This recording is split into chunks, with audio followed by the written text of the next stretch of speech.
We here today. It's my ugly ass in the flesh. You know what I'm talking about? We're here today on another episode of Real Spit for the Day with Concrete Slab.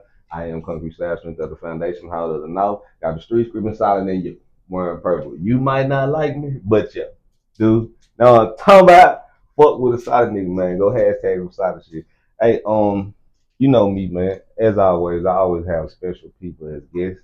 I was very intrigued when a good friend of mine hit me up about this later because when I did my homework, I had to go do my homework. But as always, I don't let I don't introduce my guests. I let them introduce themselves. So if you don't mind, can you introduce yourself to my people, please? Sure. My name is Jada Henderson. I'm from Fort Worth, Texas. I am the CEO of four businesses. I have a Lash Lounge, which is a franchise. I have A Plus Tax Software, A Plus Credit, and I have Carter Financial Services. I've been an entrepreneur for 16 years. 16 years. Okay, so I'm gonna ask, where are you from? You from Fort Worth? I'm from Illinois, but I've been in Fort Worth since I was like 17, so I claim it, I guess. Okay, so I know women don't like the age shit, but how long you been there? Or how long you been in Oh, I'm the 44. I don't mind the age. Okay, I'm boom. 44. You know what I'm talking about? So how long you been here? So I've been in Texas since I was like maybe 11. Lived in Los Colinas till I was like 17, Irving, and then yeah, I've been in Fort Worth since then. Okay, so I'm gonna touch on being here. What school did you go to here in the DFW area? I went to Southwest High School and I went to UTA in Arlington. You went to South. Where is it? Southwest in Fort Worth. High school? Hmm. No. Where you went to like junior high? And you say I 11. didn't go to junior high out here. I went to well in Irving. I went to Crockett Junior High. I mean, I like Irving. I ain't from that motherfucker, but I like Irving. What was being in Irving like? I mean, I was in junior high then. I mean, it was cool. It was quiet. I still have like, a lot of friends from Irving. Being where you from, was it the It's the same? same. Fort Worth is more urban. It was a it was a difference for me for a moment. It took a while to get used to, but I mean it's a hood everywhere you go. So Are you typically from the hood, quote unquote? I would say I mean because I'm from Springfield, Illinois. It's the part I'm from was pretty hood. Yeah. But I Yeah. would say yeah, I guess. You was gangster in Chicago. I've never been a gangster. I thought I was. In high school, I used to be a blood. I used to sag with my red. I don't know. 'Cause I used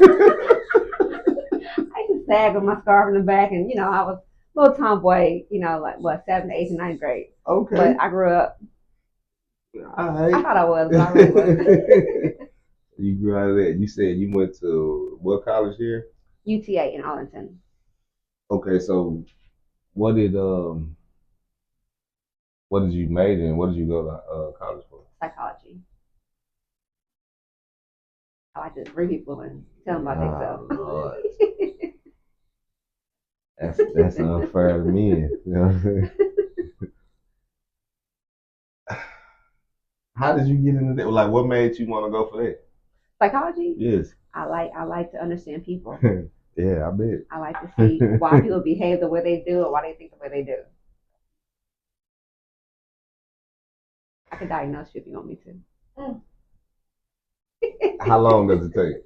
No, when I really Oh, can't. I'm about to say. I mean, I would try it, No, because I've seen a lot of psychiatrists and things of that nature in my adolescent years. But anyway, um, so going to school for that, like, how long did you have to go? so I haven't finished school. I went to school for 3 years. Yeah, I didn't finish. If you want the whole drop, I went to prison when I was 23. I went to federal prison for 2 or 3 years. It's been a long time. I got out in 2008. Got out of probation like in 2011. Oh, so you was real So blood. my no, I quit gangbanging Nah, when I'm I fucking was. with you. I'm fucking with you. No, that part was when I was a child. Like my parents, you know, but I'm a product of my environment. My parents did what they did, and I kind of watched that. And you know, I dated guys that sold drugs, and I started doing what I did or whatever. And it was just Yeah. It was just what I saw and what I became for a while, and that was just my life. And yeah, I went to prison for it. I was gonna ask if I may, like, what did you go to prison for? Possession of cocaine. Yeah. And you said you did how long? 3 years. I Okay. went to 11 different prisons. I was in the feds. I got in trouble a few times, and I was transferred a lot. I was in the shoe for about 2.5 of those years. The What? shoe was, the whole What segregation, the fuck? isolation. What the fuck you was doing to get in trouble in prison? I had a few fights, and I went to the shoe the first time for having a relationship with a master sergeant, allegedly. So I was transferred, and just yeah. Damn. Like, man, I can't. I don't want to touch on that too much. I mean, I'm familiar with it on the pretense of I used to sneak shit into my brother who did 30 years. So sometimes I would have to interact with COs myself. I actually got caught and got a prohibited item in correctional facility charge for sneaking that nigga shit. Anyway, what was the repercussions from that shit? Like today, because when I went to court, man, they were sending COs 12 and 15 years for. Well, they ultimately, like, if you can't have a relationship with a guard. It's not a relationship, right? If anything did happen, it would be considered rape, right? But I would have to say that something happened. Yeah, you can't have consensual nothing in prison. It's not consensual. It will be considered rape because you are a product of the government. You belong to the government, so they're supposed to protect you. So anyway, if inmate doesn't say that something happened, then and they can't prove it, then nothing happened. So I mean, he had to resign. Him and his best friend, and I just got transferred. I stayed in the shoe there for a few months, and I didn't say nothing, so I just got transferred. I've never met a woman that happened, so I've always met the guy's side. Man, yeah, you a gangster for real, or used to No, be. You know what I'm used to saying? be. You I'm know what I'm retired. saying? Like, so from that, you come home, and you know what I'm saying. So you was focused from that point. We could say I grew up. I don't know if I was focused at that moment. I spent, my mid 20s in prison, so um, I'm not gonna say I was focused per se. I never had a job, so I didn't know what I was gonna do when I came home. So when I was on probation, I had to get a job. So that was real hard and different. Because going to make $8, $9 an hour, having to work 40 hours a week, that was a big difference for my life. Because I was pretty free before that. Like I was going to college, modeling, just living a very nice life, just free because I was messing with drug dealers, right? Right. So everything was great before then, right? So I had to come home, get a job on probation and stuff. So I started waitressing and bartending. I heard about the tax industry, and I was like, I heard about how much you can make, and I was like, wait a minute, that's some mature stuff. Like, who does tax? This was 16 years ago, right? Now it's different, but back then it was like more older people did taxes. Right. So I was like, wait a minute, I don't want to mess with nobody's taxes. Like, what's that? And they was like, well, you can make this amount. I'm like, oh, sign me up. So I stayed for about 2 months. I just worked nonstop about 2 months, bartending and waitressing, and I purchased a franchise called Cobra Balls. I paid $15,000 to them, and then I opened an office. About a month later, I just bought a building and just went ahead in. I taught myself taxes. I sat on the floor. I didn't have no furniture yet. So I sat on the floor, taught myself taxes, and opened up in January. So within about 3 or 4 months, I had an idea, or someone gave me an idea, opened up. 16 years, never looked back. Yeah. Um, when you in reference to taught yourself taxes, uh, can you give like some more insight for anybody who? I mean, you don't have to give them the whole game. Yeah, I mean, well, back then it's a little different than now. Right. Now we didn't have social media. I ain't that old, but it was 16 years, right? MySpace was kind of fading away. We just didn't have like Facebook, Instagram. We didn't have like a whole bunch of mentors. It's a lot of help now. You got a lot of people who's in the industry, a lot of mentors. There's a lot of help. Social media, it's just a lot of help right now. But back then it was kind of like I had a franchise, and I had a 2-day class. I just didn't learn enough. So I just bought some books, and I literally sat on the floor with my friend, and we just practiced and got the software and just started reading the books and just taught myself. How did you learn about like making it an actual business though? Honestly, I think that's just something that was in me. To be honest with you, my mom's an entrepreneur, my grandma's an entrepreneur. It's sort of my family's kind of entrepreneurs.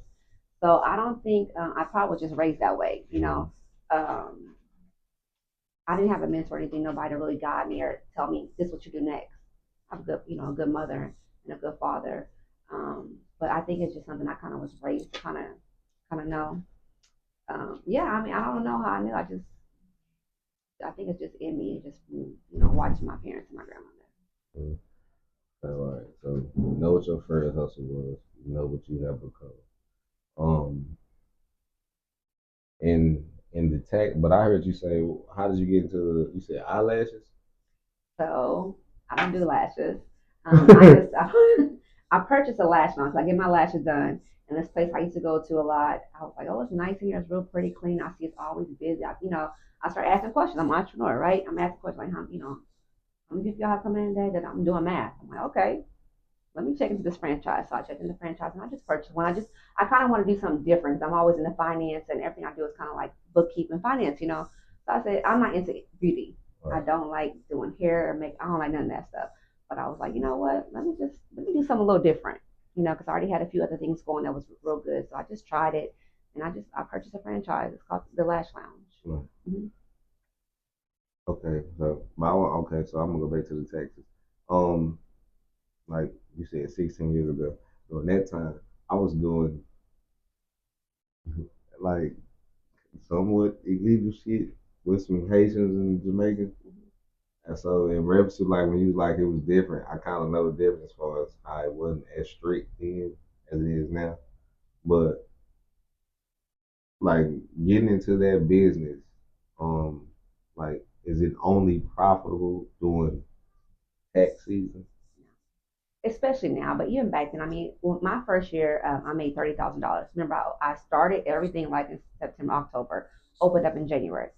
I'm just still learning, right? So I didn't have that much time to market, but I still made $30,000. That was 16 years ago, right? But it's everybody's different. It's your hustle. Only you know how hard you're gonna work. You can sit here and be like, I'm gonna open a tax office, and you're not gonna get out there and grind. You know you're not gonna pass no flyers, or you're not gonna do all the work that it takes. But I know me, I'm gonna do it. If I start something, I know what I'm gonna do. So that's why I tell people, I can help you, but you gotta know what you're gonna do. If you already know how hard you're gonna hustle. So is everybody's gonna be different. Everybody's gonna be different based off of your hustle. But I mean, it's way easier. I mean, social media just makes it so easy. But anybody can be successful, and your clientele builds over the years. But the more clients you have, of course, the longer you work, right? But you start building those clients where reputation. You start getting clients that and they haven't filed in 5 years. I mean, I work full time still. I have a staff that works. Matter of fact, I don't know what time it is. She's there right now all year, full time. We do taxes all year because people refer people to you and people hear about you. They need help. People haven't filed in 5, 10 years. So you're working all year. Once you build up that clientele and that reputation, you can work all year and you make money all year. You said people haven't filed in. Oh yeah, people haven't filed in years. A lot of people haven't. What is the longest you can file, like before they come fuck with you? Well, if you owe, it depends on how much you owe. But if you're looking for a refund, you can only get a refund for the last 3 years. Right. But if the IRS sends you a letter say you need to go back and file these 7 years, these 5 years, whatever, they'll tell you how long. Because some years you didn't work, or some years you didn't owe. But they'll tell you, hey, we need you to file all the way back to 2016. Whatever if they send you a letter, you need to file. And that shit's tedious. Taxes? Yes. The software does it for you. You got to have common sense and you got to kind of know the laws and everything. I mean, but pretty much people give you forms, you put in the system. I mean, there's other things when it gets complex, like I do corporate returns, so that gets complex. But the basic returns are very easy. Where do you typically learn the laws of the taxes? So I go to all the tax forums. I go to one next week. I have like two the next month. I have a booth at the IRS conference. I have IRS liaisons. I get emails always, and I read IRS. I read publications. Me, but anybody who does taxes should, because there's a lot of people put out stuff out all the time like, oh, you get this, you're gonna get this credit, you'll get this. If you got 5 kids, you'll get this. That's not true. Right. So you have to read the tax laws. You have to stay up to date, and you got to go to irs.gov. If you just read stuff on social media, you're gonna be lost and confused and think that you're entitled to so much money that you're probably not entitled to. And so, because you said it's easier with like what makes it easier with social media than to get clients? Yeah. Because everybody's on there. You can market. You can press a button and market to 1,000 people real quick.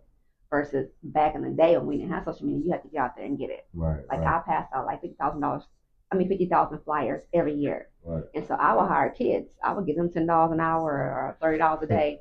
Yeah, I mean that's a lot of money to a kid. It is. I mean maybe not today, but I was hey, if they'll take it, I'll give it to them. Right? I mean, they're little kids, but I'll give them some money and we'll go hit up apartments. You go upstairs, I'll go downstairs. We take turns, just hit up.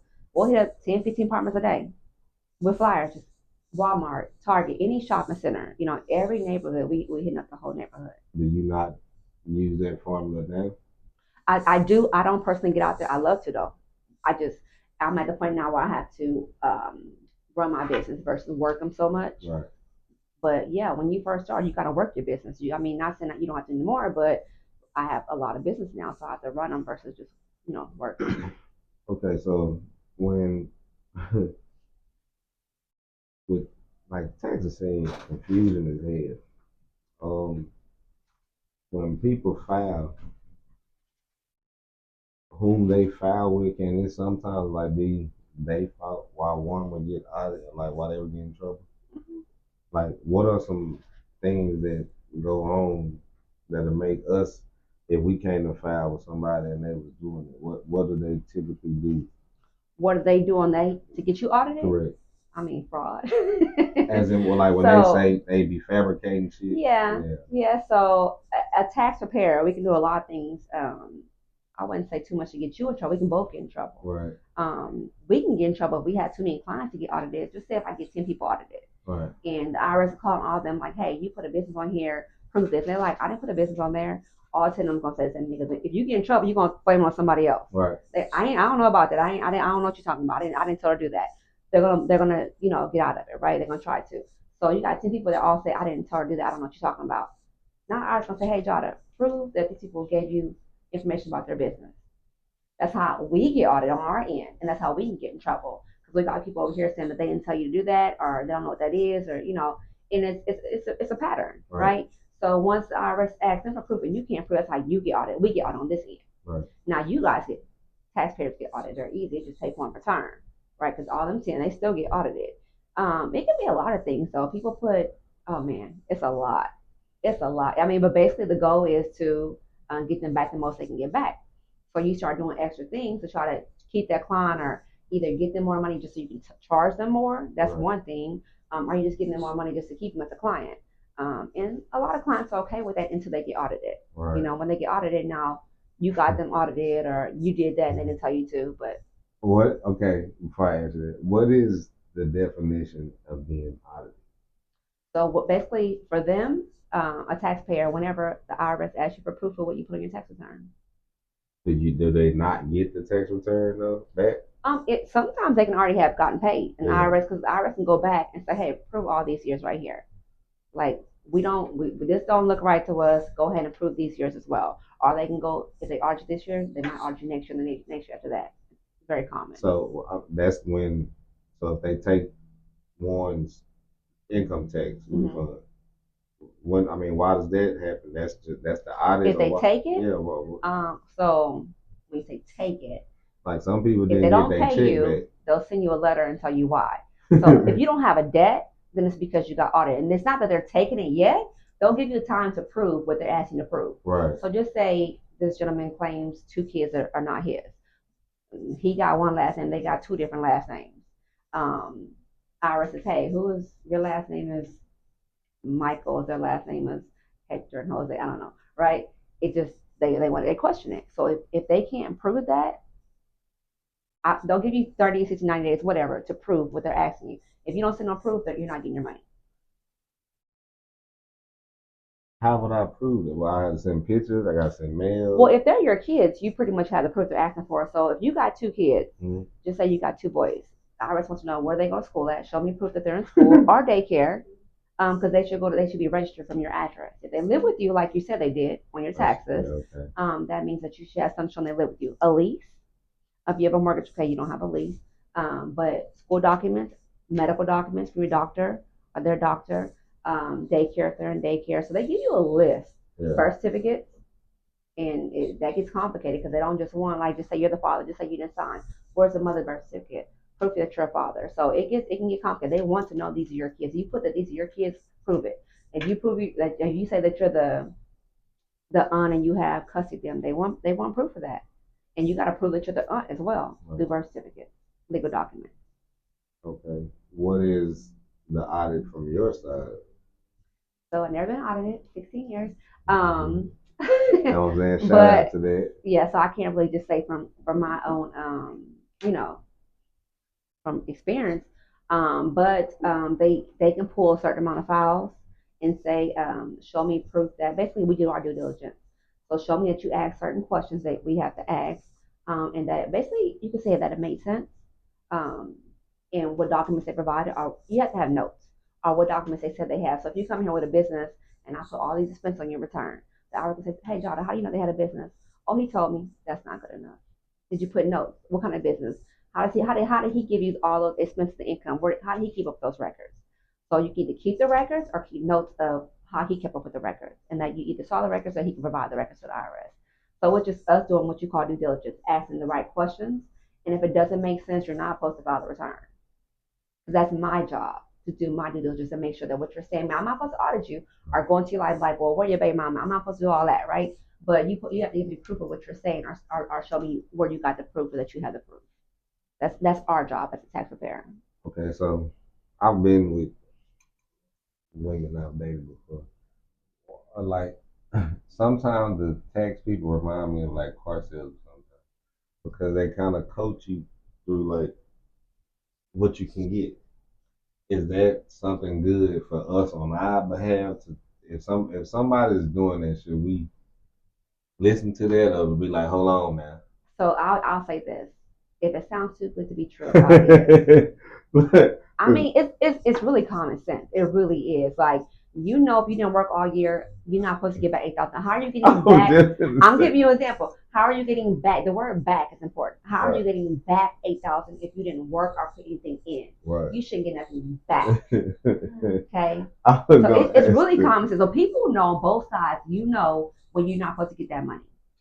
You know it. It's common sense. But people also, because of social media, they get entitled. Oh, I got 3 kids. I'm supposed to get back 9,000. Who said? It's not. You don't get back 9,000 if you didn't work. And you get credits for taking care of your kids. You get certain credits, and it's based off of your income and how much you make and how much you work and how much you pay in taxes. So all that matters. So if it sounds too good to be true, it probably is. So there's not a set income for like children under 18. So there's tax brackets. Yeah. So it's not like there's tax brackets. So the more you make, the less you'll get back. That's it. So there are areas where if you got one kid and you got this income, you're gonna get back the most. So what is the term dependence? Your kid. I'm saying so they like us coming up, you know, motherfuckers were selling their kids. They still do. No, I'm just saying, but so they were saying dependent. I'm saying, is it a set price for a dependent? It's based off your income. It's based off their age, because different ages change, right? You get certain credits up under 13, up under 17, and then if you're in college, you get different credits. So all that matters. So where do they get like? Because they always say or they say like they say it's $1,500 a child. They lying. So it's not like that. It's false advertisement. You know, you have the signs outside, the little street signs. Yeah. 3 kids, $9,000. It's not. It's misleading. God you don't damn. Automatically get a certain amount of money back.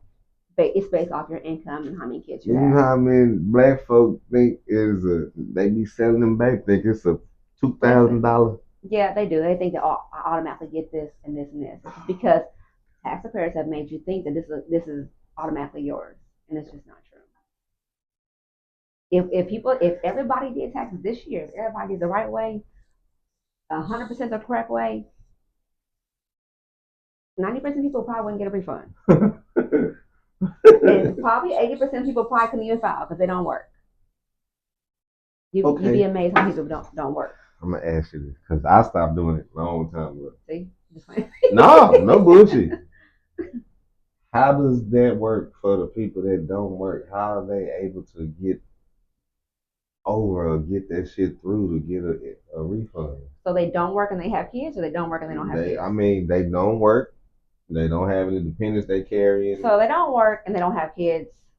It's just really not a way. I say this, but fosters be knowing some stuff I don't be knowing, okay? Right. But on a regular basis, if you don't have any kids and you don't work, you're just not getting a refund. There's nothing to get, right? If you don't work and you do have kids and you get a refund, it's because there was things put on your taxes to say that you had income. I ain't gonna say too much because I don't know. I don't know, but there was a time niggas didn't have me thinking that because I ain't have a job. You was getting a refund. I ain't have a job. Did you have kids on your taxes? Or Man, you don't even know? Wouldn't give me them damn. So you got a refund and okay. So you got a refund with no kids. You don't know what was on your taxes. Man, It probably was a fake W-2. That was really popular. I don't know. I saw. I just know niggas asked me to always do it, and I would tell them, nigga, I ain't work. How much did you get? You got a drink? I was like, it's a lot. Honestly, I don't. There's a lot of things that you can do in taxes that I really don't. I've heard about them. I know about them. Man. I don't touch it. Like if it don't apply to my clients, I don't touch it.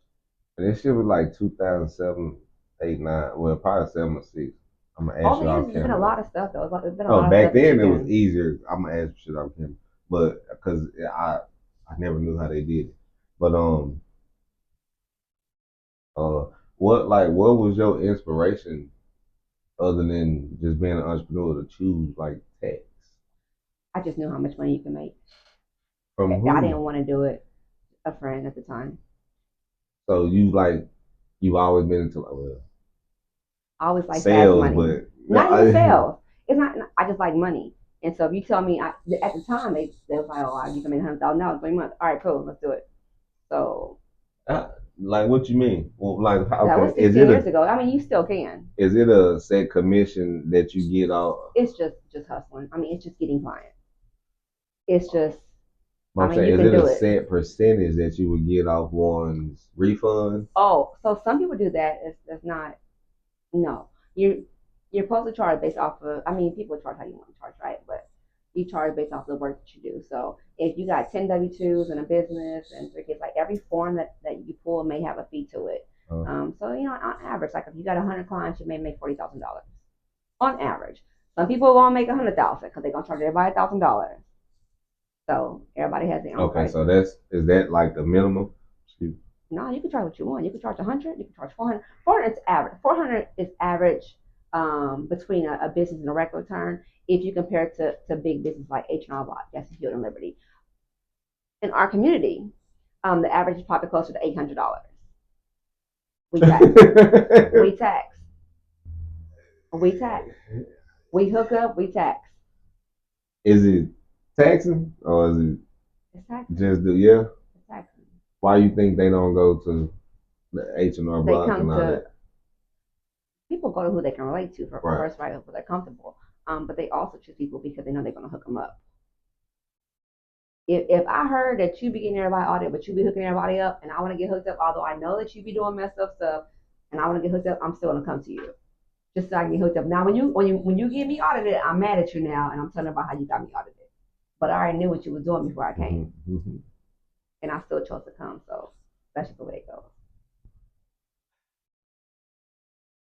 And that shit just seemed tedious as like. It's not. I can do a return in 5 minutes. It's easy. It's just repetition. I mean, you like 20 years in it. First of all, 16. No, it's just repetition. It's really not. I mean, it is common sense, but you do have to know the laws if you want to do it the right way. But it's really not. I mean, it's a business. It's not tedious, I don't think. I mean, it's a business. Okay, so not being, I don't count one's pockets, but like, what was your best year? Like, what? So every year I have grown. I have 1,500 clients now. So every year I have grown. Like it's even during COVID, it's not been 1 year where I went backwards. So every year my clientele has grown. Yeah, at a minimum of 400 a client. Yeah, that's not a minimum. It's an average because you do regular returns with W-2s and then you do returns that have like businesses. So a W-2 return is usually about, for my office, about $425. A business is about 800. So I just say average, like it just you might do like my elder people. I charge them way less. I give them a better discount. My kids in high school because they have some of them work too. I give them so Right. just on average, you say about 4 or 4. Okay, so what about like if somebody's wages get garnished, does the woman or the guy who did the taxes are they able to call and be like you still owe them? So if their check gets taken, Yeah. so you can try. So what you want to do as a tax preparer is ask questions up front. Like you want to ask questions like you should have like an intake form, and it's going to ask questions like, did you get your refund last year?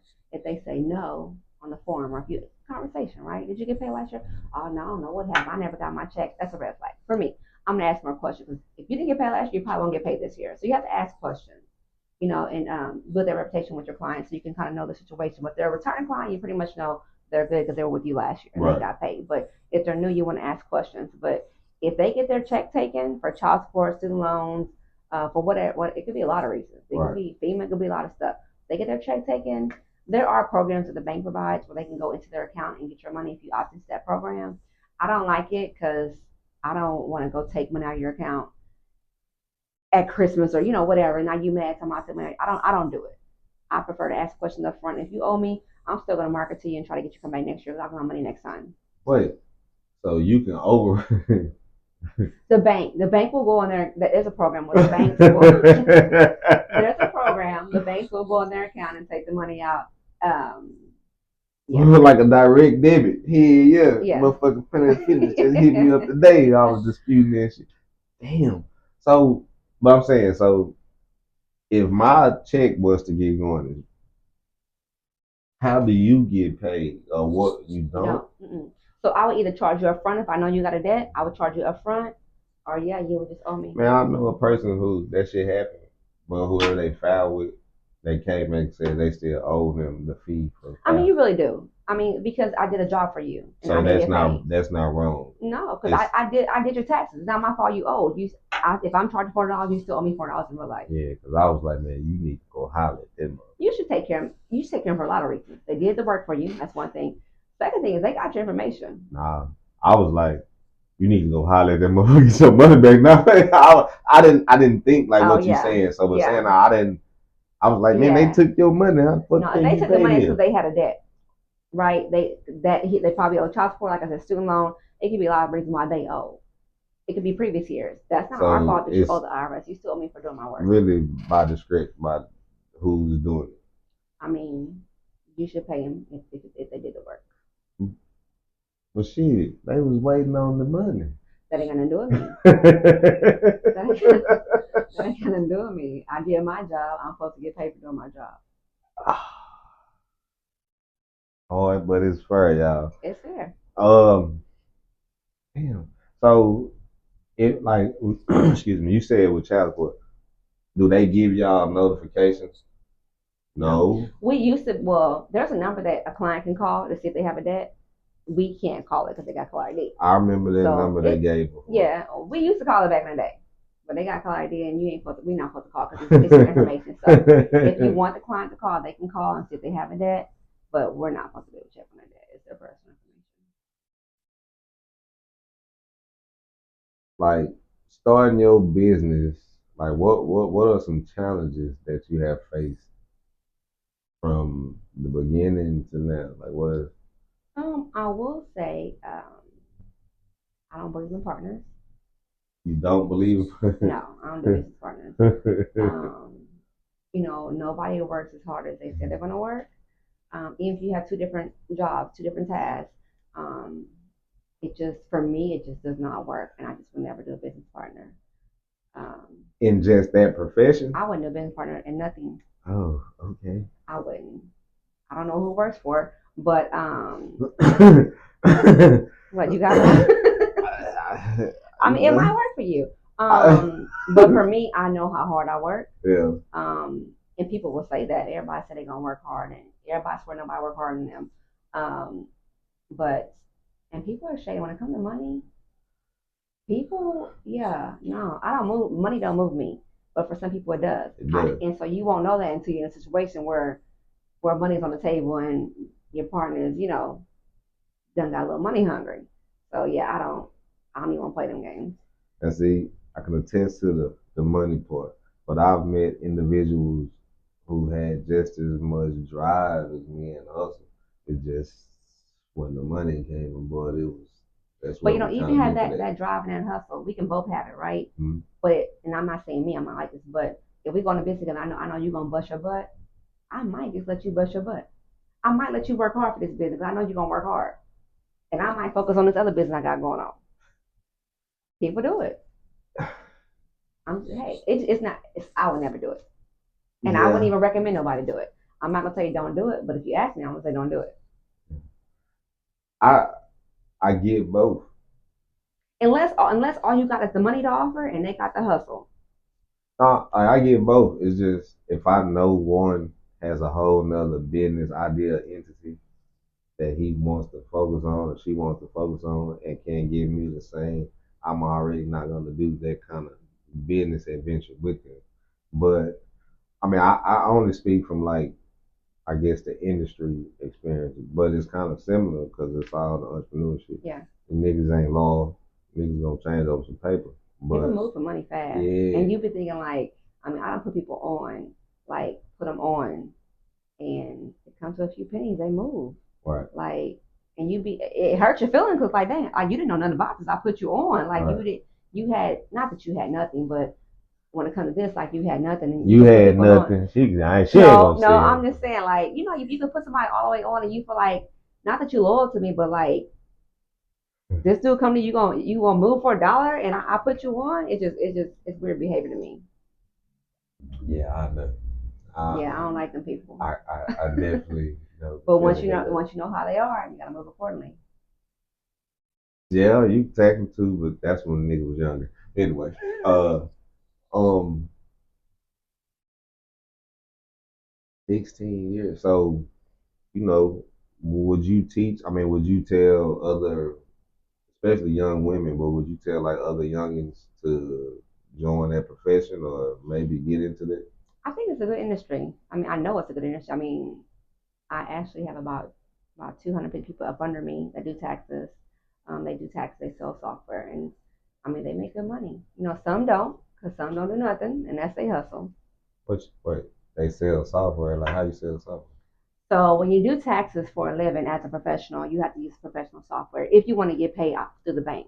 So like when I do your return, you can either pay me out of your pocket or you say take out of my check. That's called a bank product. Okay, so you have to have certain software to be able to get paid out the bank. To be able to, let your client pay you out the refund. So when you're a professional tax preparer, you have to have certain software. So there's probably about 12 to 15 software, probably about 15 softwares out there, but I sell the four most popular software. So people who do taxes, I'm able to sell them software that they use. So they're not free software. You have to purchase them yourself. Yeah, yeah. Like, it's not free. Is it I don't want you to say the motherfucker, but is it like they're worthy of gatekeeping because of the price, or because like can anybody just figure out the knowledge? So the software, you can go to the companies and buy it. Like anybody can go to the companies and buy it. I sell the same software the company sells. I'm like the middleman. I just sell it to you for cheaper. How do you obtain the software? From the company. So I have contracts with these companies that just say you do taxes and say you use one most popular is called TaxSlayer. Say that you already use that software. I'm gonna come to you and say, hey, what do you pay them? How much you pay per return? And my goal is to give you a better deal. And now you're up under me. We're still using the same software, but it's gonna have my logo on it. But it's still that same software, and it's gonna be cheaper for you.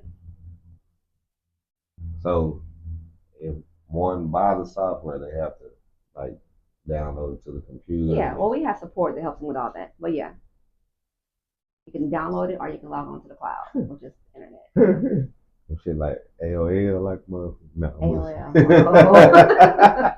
So, but okay, so who configures that? Who puts the software together? So that there's software companies. There's software companies that make the software. Everybody uses the same software for the most part. Okay. They're already using it. That. I'm only selling you the software that you already use. Okay, so the people that don't be in like a business, you might know somebody in the house. They use the same software. Yeah. Okay. Yeah. You don't have to be in a building.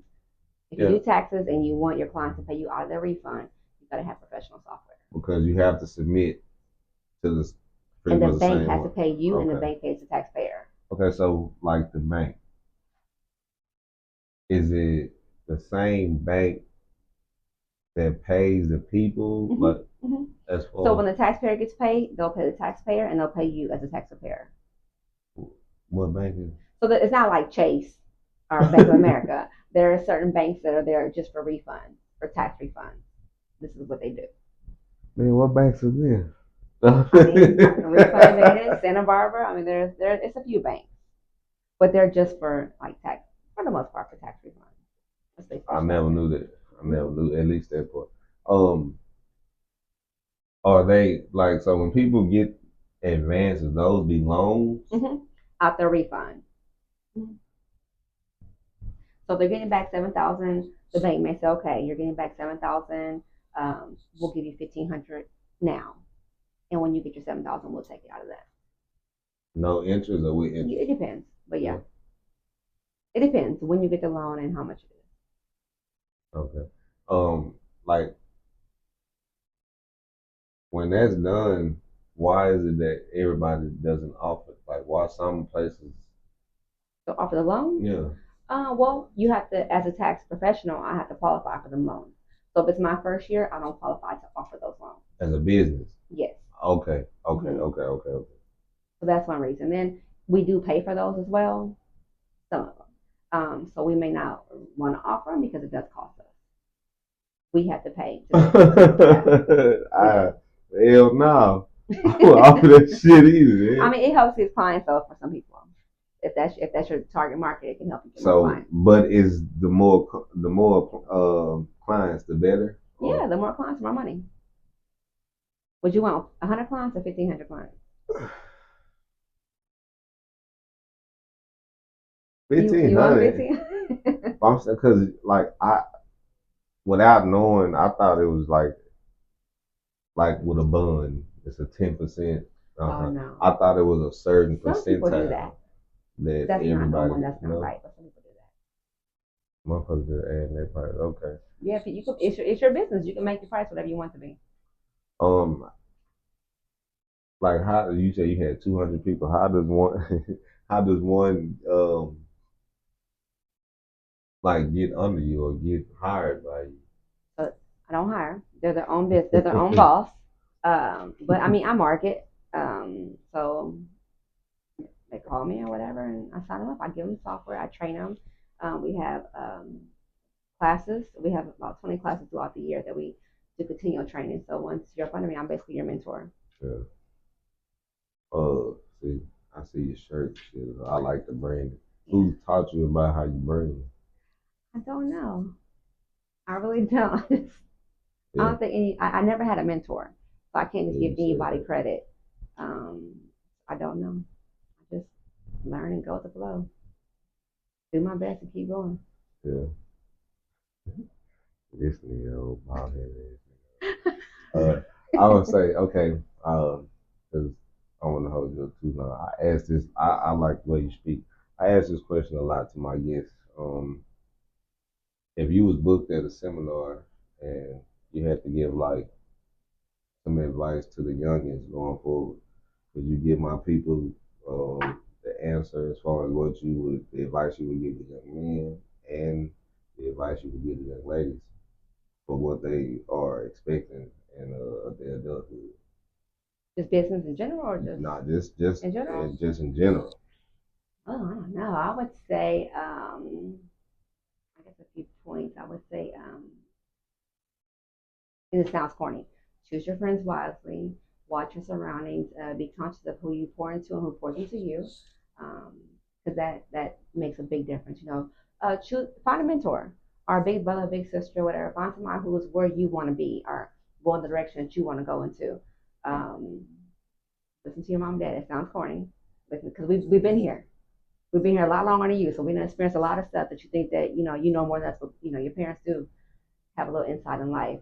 I would say just go for it. You never know what's going to work until you try it. You can, and don't listen to people if they say you can't do it. That's because they can't do it. They don't want to do it.